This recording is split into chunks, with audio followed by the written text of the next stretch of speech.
You see a large throne on a raised portion of the room. Sitting upon it is a goblin wearing a crown made of a tarnished metal. A shadow lurks behind the throne, and the Goblin King tilts his head as if listening to it, then suddenly turns towards you. He yells something in the goblin language, and the goblins turn and advance upon you warily.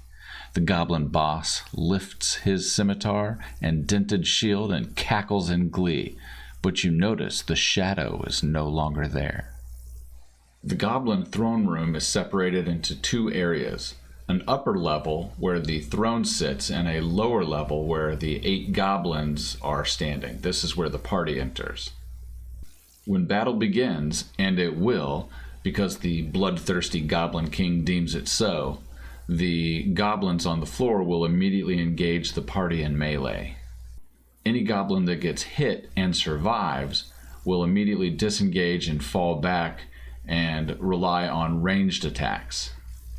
When 5 of the goblins are killed, the remaining 3 will continue to disengage and dodge and try to flee out the cave opening.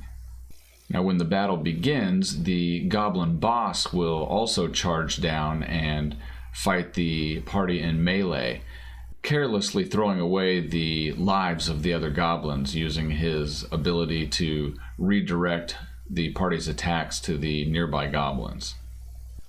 After the fight is over, a search of the room will find 28 gold and a crown that the king was wearing of copper and small stones that is worth 50 gold. The shadowy figure that was talking to the Goblin Boss from behind the throne is actually a wolf that was hit by some of the chaotic energy being spewed out of the mountain. This energy caused the wolf to essentially be the target of an awakened spell, and average intelligence is more than enough to manipulate the goblins.